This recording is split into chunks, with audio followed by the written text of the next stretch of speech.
Occupy Wall Street, eles fizeram uma manifestação contrária ao capitalismo, mas aquela sociedade nem percebeu isso. Ela falou, mas como assim contrário ao capitalismo? Não deve ser contrário ao capitalismo. Mesmo tendo esse nome, eles simplesmente não acreditaram. E naquele primeiro momento do Occupy, quando eles fizeram acampamentos em Wall Street, eles não tiveram muito apoio popular. Então eles perceberam que eles tinham de fazer alguma coisa para chamar a atenção da própria população. E eles estavam percebendo que ninguém ali acreditava de fato em algo anticapitalista, em uma manifestação anticapitalista. E falaram, vamos aproveitar isso, vamos ignorar, não vamos dizer qual é a nossa proposta. E quem mais aproveitou isso foi a revista canadense Adbusters. Ela foi a principal conclamadora do Occupy. Eles fizeram uma capa com aquela famosa estátua do touro de Wall Street, se equilibrando tornamente nas suas quatro patas. Colocaram uma bailarina em cima e a capa diz em cima, então, qual é a nossa proposta? Ponto de interrogação. A gente já vê as primeiras semelhanças com o que aconteceu no Brasil. Ao invés de fazer uma proposta, de dizer o que eles queriam, eles falaram, olha, a gente não está com proposta clara nenhuma aqui, vamos deixar que as pessoas cheguem lá com as suas próprias propostas. Já foi o primeiro mapeamento, o primeiro tubo de ensaio do que iria acontecer no Brasil. Posteriormente, eles fizeram um grande ato para mexer com o sentimento das pessoas. Eu acho que nós não nos movemos por nada enquanto algo não parece nos tocar, não parece causar algum problema imediato para nós.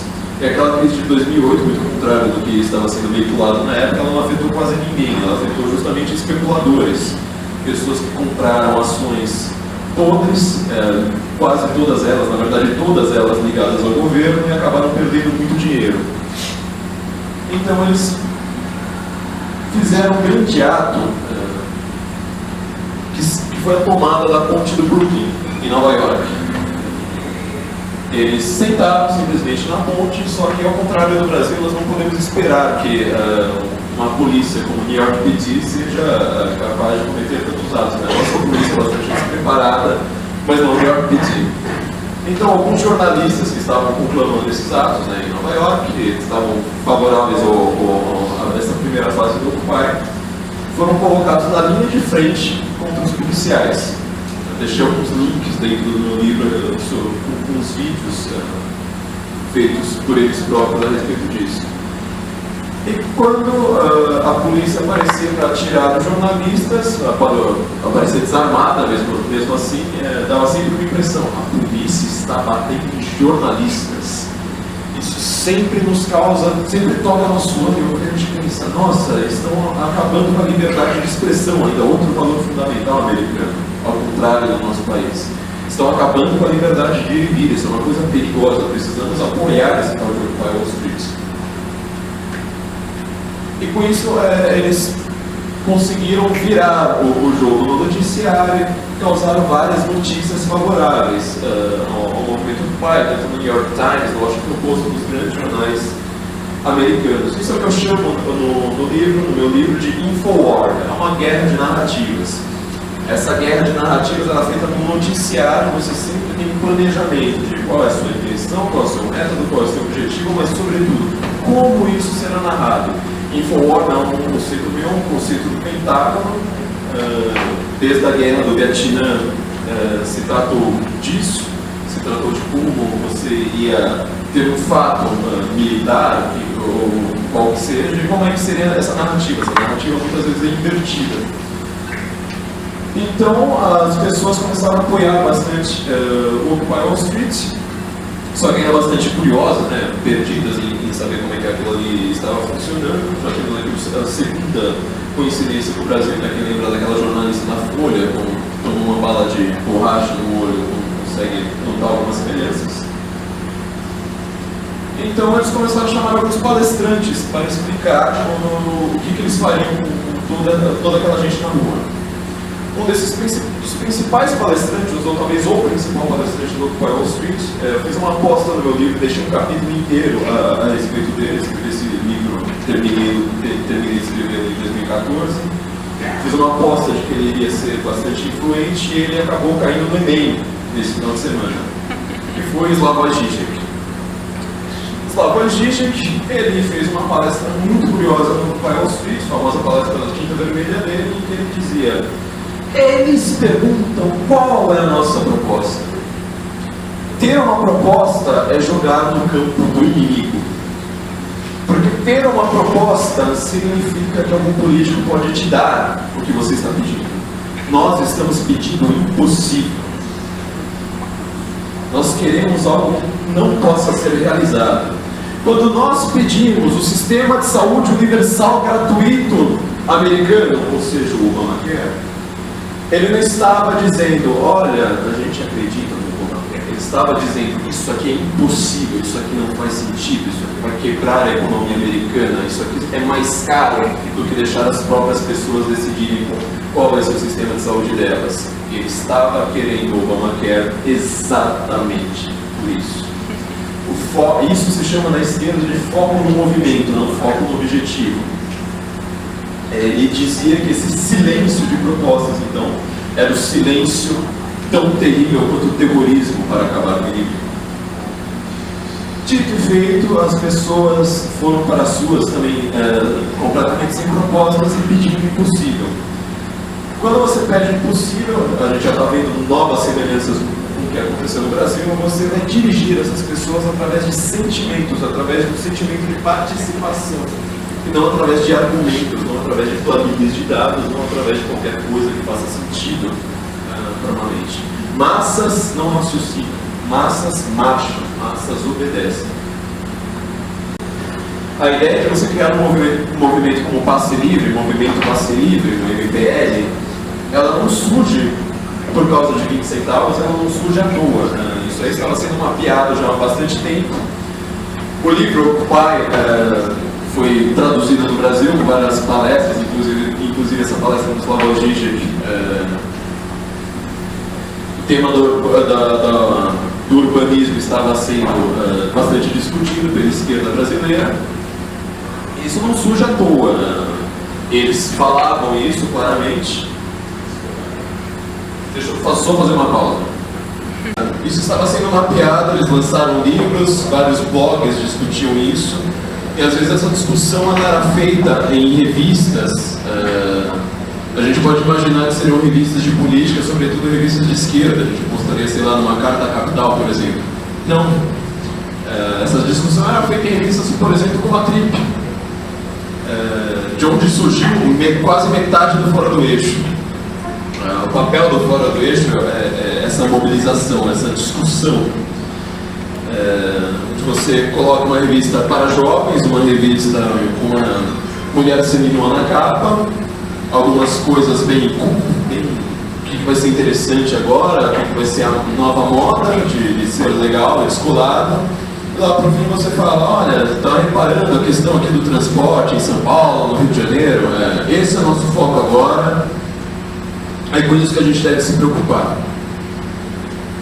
Livros foram lançados, um deles, por exemplo, saiu apenas em PDF.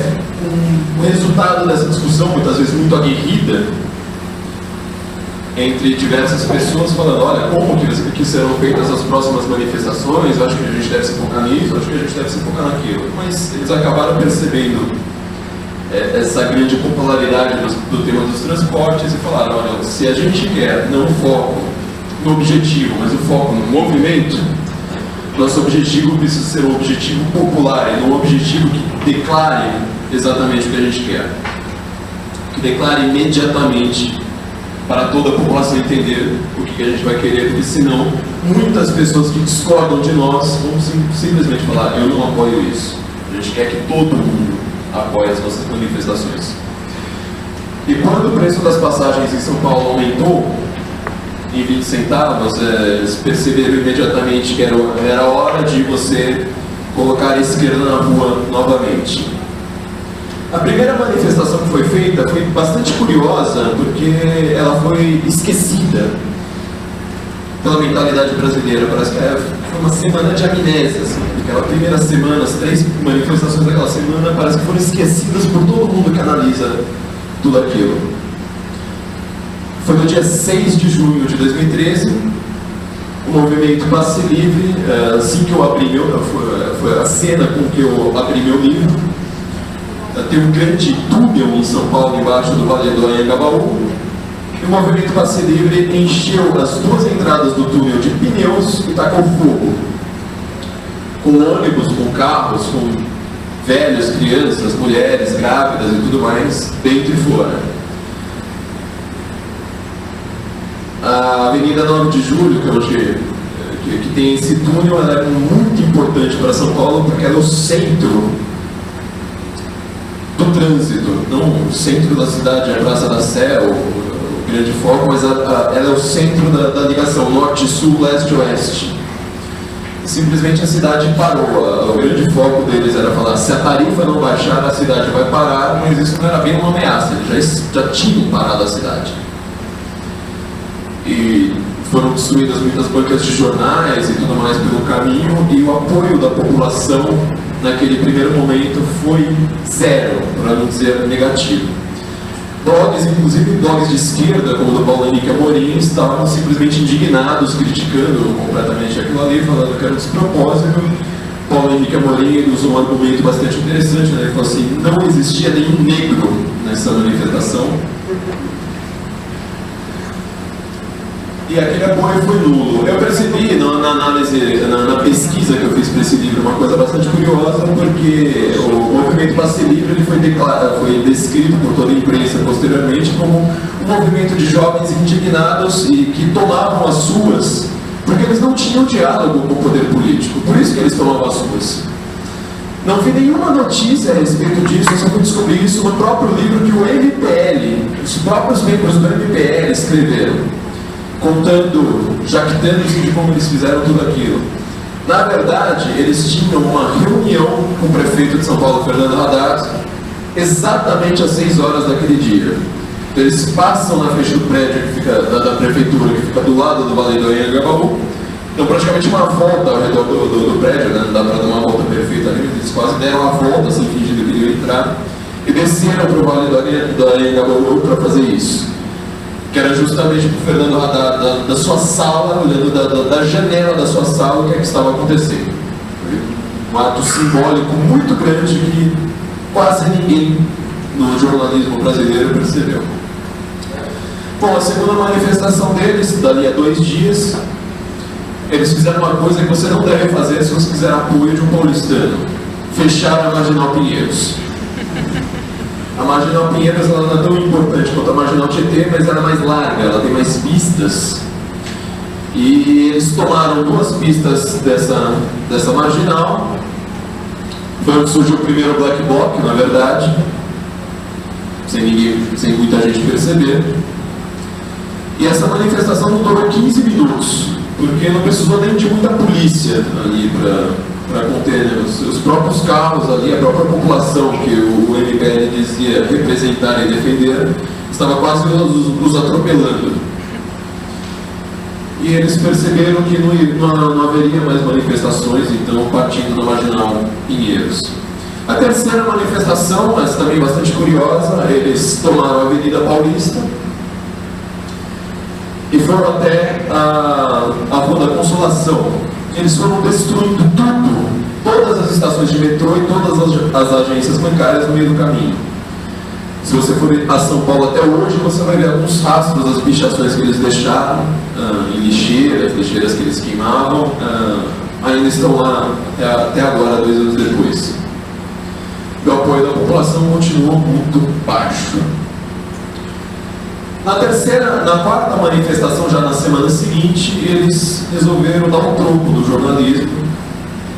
Lembrado que o Occupy Wall Street nos ensinou e falou assim: olha, agora nós vamos causar notícias.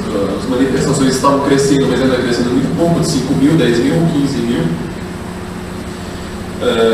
E agora era hora de, com gente o suficiente, criar uma narrativa, essa guerra de narrativa, criar uma narrativa diferente. Eles fizeram uma manifestação tomando tanto o centro de São Paulo, terminais de ônibus e várias ruas adjacentes, mas eles falaram, olha, a polícia está sempre vindo para cima da gente em bloco. Vamos, ao invés de tomar uma rua e ficar sempre naquela rua, vamos nos espalhar. Assim, toda vez que a polícia aparecia para conter focos de vandalismo, focos de bancas de jornal sendo destruídas, lixeiras que se tacava fogo, barricadas que eram feitas nas ruas, sempre se dava a impressão de que havia pelo menos uns 30 policiais batendo em apenas umas 2 ou 3 pessoas esparsas. O jornalismo imediatamente, na mesma era de Twitter e Facebook, ele começou a virar o jogo e falar, olha, essa violência policial nós não podemos aceitar.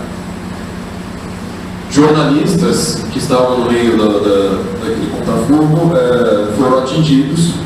Uma coisa bastante curiosa também a respeito disso é que havia jornais de Singapura, havia jornais do Japão, havia jornais da França, havia jornais de tudo quanto é lugar do mundo ali analisando e filmando toda aquela cena, mas 8 jornalistas tiveram problemas com a polícia naquele dia. 6 deles do mesmo jornal e 2 da Carta Capital. São as coincidências das nossas manifestações espontâneas. E de repente todas as notícias falaram, olha, nós precisamos fazer uma manifestação pelo direito. Agora vamos esquecer desse negócio de centavos e vamos fazer uma manifestação por direitos.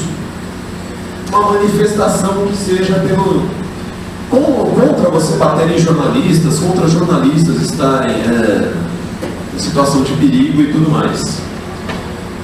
E era a gênese daquilo que dali a menos de 5 dias seria um gigante acordando.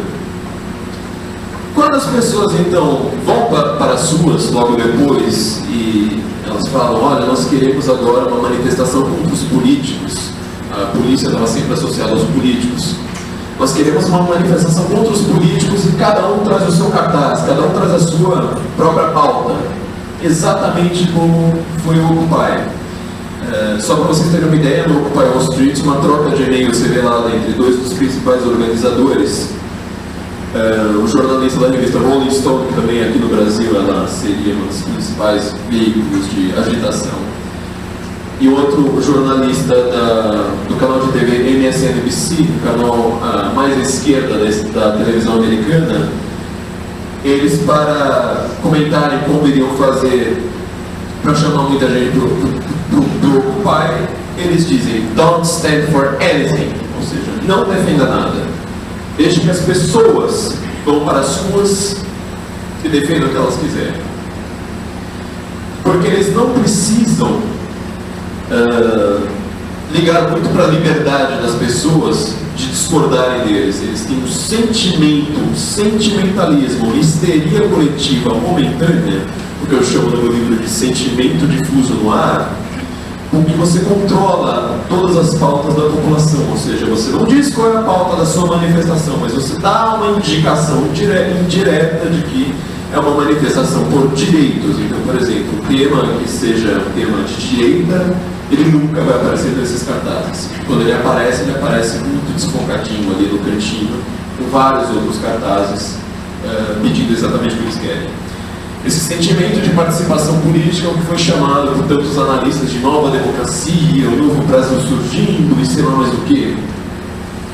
Mas esse sentimento completamente desprovido de alguma razão, de alguma argumentação, ele fez com que muitas pessoas fossem para as ruas pedindo coisas genéricas. Você não pede mais, lembrando a lição do Slavoj Žižek, você não pede mais alguma coisa possível. Você vai para as ruas pedindo saúde, educação, dizendo trechos do hino nacional, cartazes quase poéticos. Quando a gente lembra dos cartazes, a gente lembra que na verdade eles não pediam nada, eles falavam que eles estavam nas ruas. Eu vim para a rua, vem para a rua você também, mas ninguém disse por que ele está nas ruas. A análise dos cartazes é um dos momentos mais hilários, né, de 2013, porque a gente lembra que bastava você levantar um cartaz quase dizendo, olha, eu estou aqui pelo mesmo motivo do cara do meu lado. E aí você está fazendo uma grande manifestação cívica, você está no auge da sua participação política. E todo mundo estava pedindo coisas de políticos como um grande gesto contrário aos políticos. Quando as pessoas olham para a capa do meu livro, nesse ônibus pegando fogo, todo mundo acha que na verdade é um livro contra black blocs, contra a violência, e que meu foco é simplesmente criticar essas pessoas que queimam ônibus, que fazem coisas muito assustadoras nas ruas. Não! Isso surpreendeu até muitos amigos meus, eu esperava um livro, reportagem, alguma coisa mais simplesmente um retrato de um momento histórico de 2013, mas meu grande foco não é esse. Meu grande foco é esse movimento de massa. Esse movimento de massa que eu digo é justamente o que surgiu, na verdade, o que se materializou no Brasil, se concretizou nas ruas em 2013, mas que estava sendo gestado pelo menos há 20 anos. E que continua em nossa mentalidade até hoje. Que é você pedir coisas de políticos através de slogans, através de um sentimentalismo coletivista de participação política. Quando você diz para um político que é seu direito ter transporte, e você acha que você está quase botando medo no político falando, eu exijo transporte, na verdade os políticos estão quase se debatendo entre si, debatendo no sentido físico, para saber quem é que vai ser, tipo, peça transporte para mim. Transformar toda a nossa mentalidade em uma disputa eleitoral, porque os políticos adoram nos prometer coisas. Peça saúde para mim, peça segurança para mim, peça educação para mim, peçam para o Cristóvão Buarque. Quando eles fazem uma coisa como essa, eles tiram a sua liberdade de você escolher o que é que você quer. Eles vão falar, olha, você está achando que a saúde está muito cara? Então vamos fazer o seguinte, o Estado vai te dar saúde.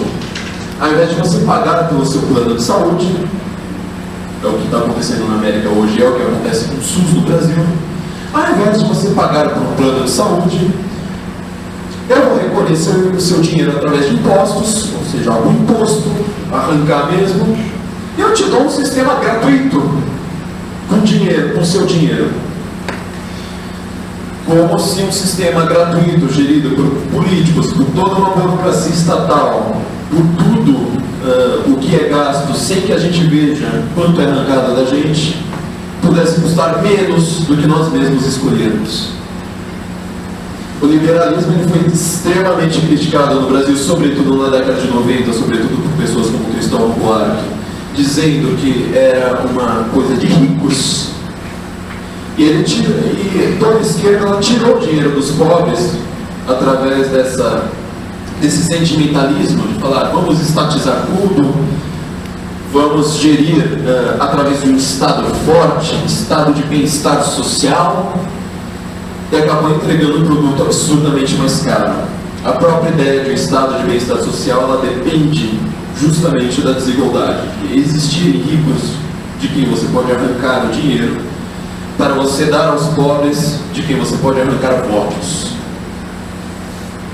Esse sentimentalismo coletivo em 2013 atingiu seu auge no Brasil, quando até pessoas que não concordam com essas ideias foram para as ruas, achando que você, naquele momento de exigir direitos de um político, você está realmente botando medo de um político.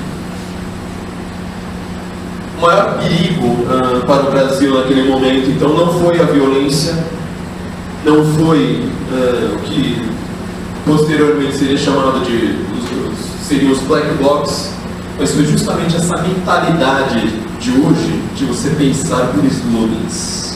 Você não mais raciocina, você não mais pensa em números. Um dos trechos que eu acho mais engraçados do meu livro é quando já estavam quase conseguindo revogar o aumento do preço das passagens, os famosos 20 centavos. E as secretarias da prefeitura estavam todas se unidas em um conselho, e o próprio Fernando Haddad, num raro momento de brilhantismo, talvez o único de sua vida, ele disse: como a gente vai pagar por isso? E alguém lhe respondeu: números são números, mas também são política, por favor, abaixe. É exatamente essa mentalidade basta a gente analisar o Enem recentemente, que está sendo gestada no Brasil e que ela não acabou em 2013. O que acabou em 2013 foi simplesmente o apelo de tantas pessoas nas ruas, mas o movimento de massa ele não depende necessariamente de você estar nas ruas.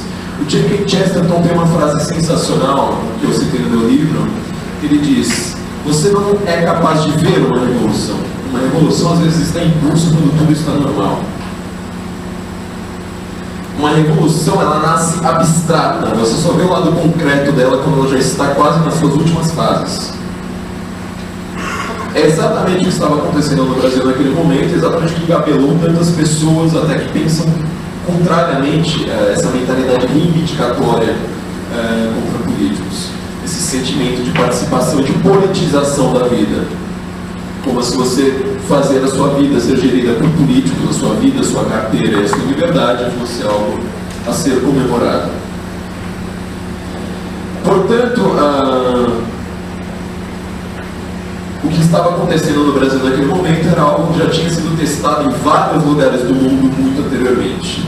A modernidade, na verdade, surge com o primeiro grande movimento de massa transcontinental, um movimento nacional que logo se transformaria em transcontinental. Alguém sabe por que é a Revolução? Qual foi a causa inicial da Revolução Francesa? Foi o preço do pão. Você começa com os primeiros seus centavos locais e você logo coloca o primeiro totalitário no poder, logo depois do terror, logo depois da guilhotina em massa, logo depois do terror contra-revolucionário, você coloca o primeiro grande totalitário a gerir um continente. É muito diferente de autoritarismo. Governos autoritários sempre existiram pelo mundo, desde a antiguidade. O totalitarismo ele é uma coisa moderna. O totalitário ele nunca toma o poder por golpe, ele chega lá nos braços do povo. Esse totalitário ele não simplesmente fala: olha, eu sei que você discorda de mim, mas você vai tomar chicotada no lombo e pronto. O totalitário ele quer dominar até a sua interioridade. Ele quer trocar a sua religião, ele quer trocar o seu pensamento político, ele quer trocar quais são os seus valores, justamente através de slogans, justamente nivelando por baixo com palavras agradáveis, com palavras genéricas, abstratas, de contornos pouco definidos. A Revolução de 1905 na Rússia, que posteriormente iria gerar de 17, vocês podem olhar na Wikipedia, até em português, ela é descrita como um movimento horizontal, apartidário, espontâneo e sem líderes. Não sei se isso se torna um pouco familiar para alguém. Mesmo as marchas em Munique, em 1933. Outro grande movimento de massa que vai colocar outro grande totalitário no poder. Esse totalitário não chegou ao poder dizendo: olha, meu plano é criar campos de concentração para judeus e matá-los aos milhões. O que ele diz é que você quer terra, pão e raça. Definir isso para o povo. Sempre palavras genéricas, sempre palavras abstratas e sempre substantivos coletivos. Até a Revolução Iraniana ela também funciona exatamente dessa forma. Um país cujas mulheres poderiam ir de biquíni na praia até 78.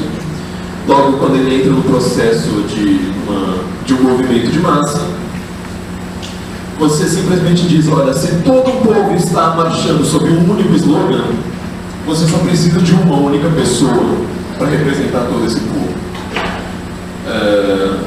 Naquele momento, várias forças entraram em disputa. A cada 2 meses era uma força diferente. No último momento da Revolução, é falar: olha, então nós precisamos transformar o nosso poder, nosso país, em um país completamente islâmico, sob a Sharia. E agora a gente sabe o que o Irã é hoje. Enforcamentos de gays nas ruas, com mulheres sendo apedrejadas e tudo mais. Esses movimentos de massa, então, eles sempre têm a mesma função e o mesmo objetivo.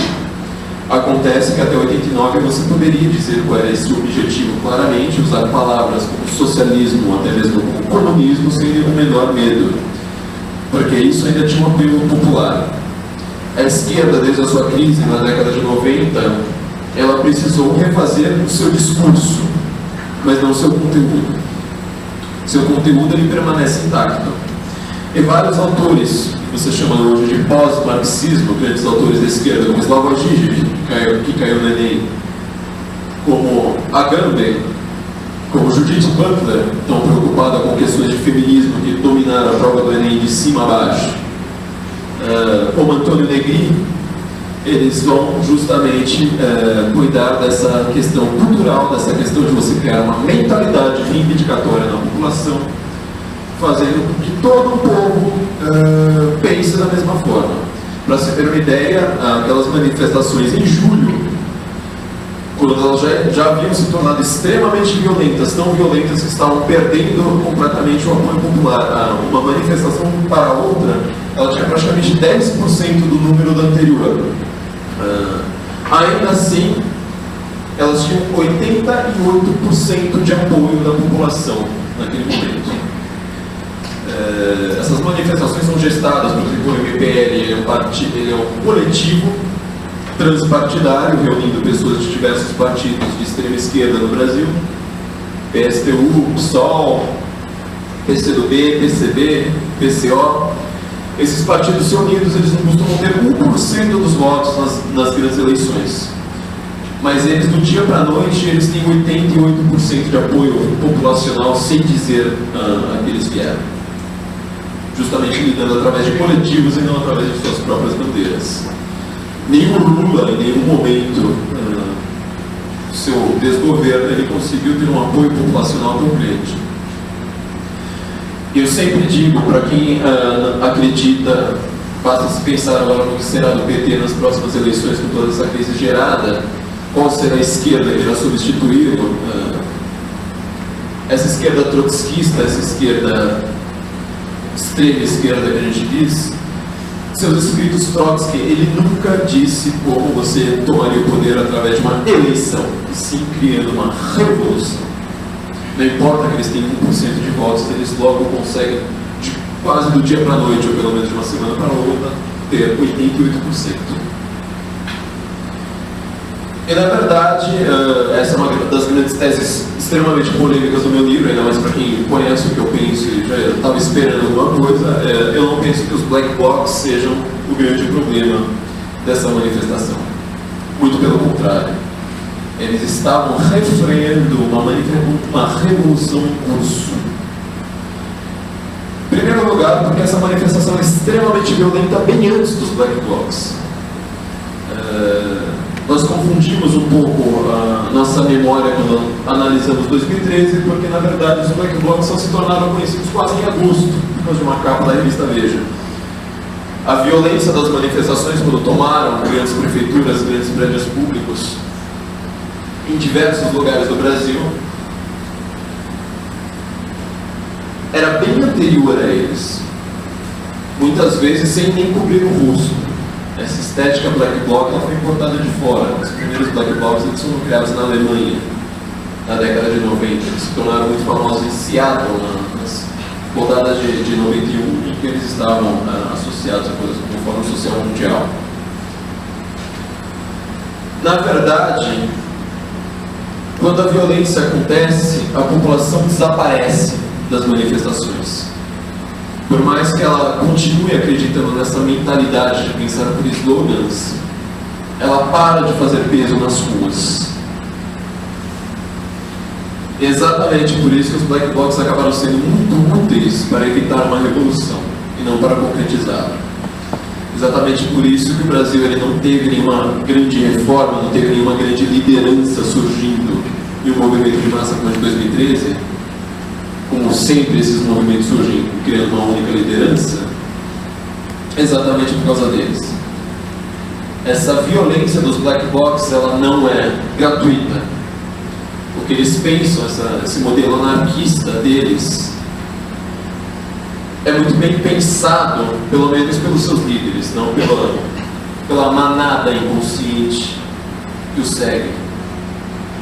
Porque o que a população estava pedindo, saúde, segurança, qualquer coisa gratuita, significa você tomar o dinheiro da população através de impostos, dar a políticos para que eles administrem esse dinheiro e deem alguma coisa de volta para a população. O que o Black Bloc faz é justamente concretizar esse discurso tão belo quando ele é abstrato, mas tão terrível quando ele é concreto. É você falar, olha, vou mostrar o que é você tomar a propriedade de alguém, você arrancar de alguém os frutos do seu trabalho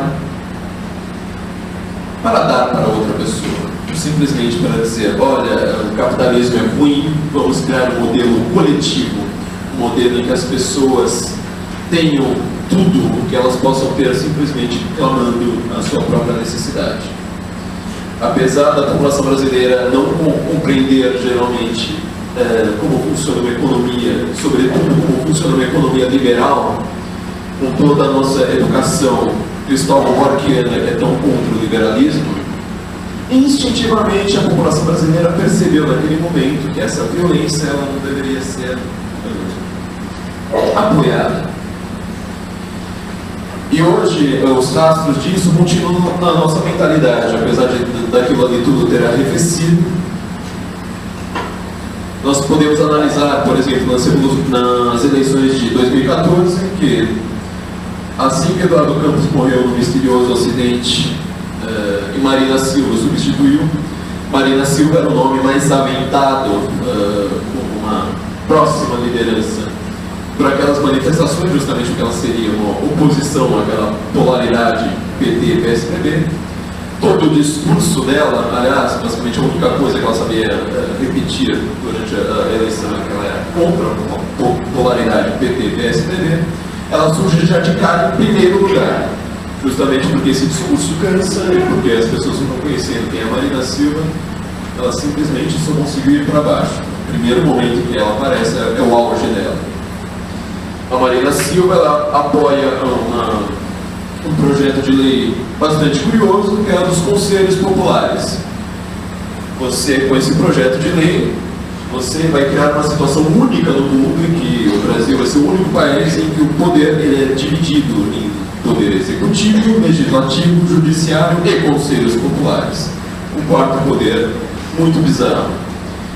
Esses conselhos populares eles teriam o Fora do Eixo, o MST, a CUT, a UNE e qualquer coletivo ou modelo de militância política que você escolhe a dedo. O Pablo Capilé já estava conversando com a Marina Silva bem antes disso para ser o seu ministro da comunicação. Você lotearia o Ministério da Comunicação exatamente como Fora do Eixo, até hoje tão preocupado em conseguir verbas do Ministério da Cultura, aliás. Então a gente vai vendo que essa mentalidade criada, na verdade já vinha sendo criada bem antes, mas que eclode e se materializa em 2013, ela deixou rastros muito claros na nossa política. Uma das apostas que eu posso fazer é que nas próximas eleições você vai ver cada vez mais um discurso muito mais abstrato e genérico do que nós tivemos antes. Serão os candidatos da saúde, da educação, como Cristóvão Buarque, da segurança e de sei lá mais o que, mas você já não tem mais nenhuma clareza a respeito dos programas sociais, por exemplo, que você possa defender, ou de como você vai gerir uma cidade urbanisticamente. Nosso prefeito de São Paulo, Fernando Haddad, ele também consegue colher os frutos disso até hoje, porque a sua popularidade oscila sempre com essas questões genéricas, e ele sempre tentando ser o prefeito dos transportes, ele que sofreu isso mais na pele do que ninguém. A sua popularidade oscila mais ou menos como um tobogã. Nosso prefeito das ciclofaixas, ele está tão preocupado com isso, não é à toa, não é gratuitamente. Isso foi completamente pensado. Portanto, essa esquerda ela tem um foco em mobilização e um foco em você criar uma manifestação de massa, uma manifestação das ruas difusa. Não uma manifestação como foi o Fora Cola, não uma manifestação como você pediu o impeachment de Dilma Rousseff, não uma manifestação como as diretas já, mas uma manifestação aberta. Isso é um movimento de massa, é uma manifestação genérica, uma manifestação coletivista, em que todos ali parecem pensar a mesma coisa ao mesmo tempo. E logo o resultado, os conselhos populares podem ser a segunda fase dessa manifestação, é você fazer o que você fez, o que os movimentos de massa fizeram em toda a história. Os grandes tribunais públicos, a longa marcha do Mao Tse Tung, por exemplo, o seu movimento de massa chinês, ela vai gerar justamente tribunais públicos em que o poder já não é, você não precisa mais ligar para instituições. Seu modelo reivindicatório, seu modelo de representatividade direta do povo, essa histeria coletiva vai dizer: o povo agora vai julgar as pessoas nas ruas. O povo agora tem um poder concentrado, não precisamos mais dividir o poder, não precisamos mais dessa convenção burguesa. O povo, ele por si, ele é autogerido, como tanto foi aventado aqui no Brasil. Esse modelo ele foi feito em todos os movimentos de massa que conseguiram passar por uma segunda fase. Basicamente, o que os black blocs fizeram foi evitar que essa segunda fase aconteça. Por outro lado, a gente está vendo na nossa política esse modelo de pensar plataforma, em que tudo se resume a ser amigo ou inimigo. Por exemplo, se você não quer o impeachment, se você quer o impeachment da presidente Dilma, certamente você deve ser um grande amigo do Eduardo Cunha, como a mentalidade que foi gestada a partir de 2013 e que continua até hoje. E tudo isso se resume a simplesmente um jogo de cara ou coroa. Todo o poder ele se concentra nesse resultado, não mais um poder dividido, mas um poder completamente concentrado, um poder reivindicatório, um poder de decisões autocráticas.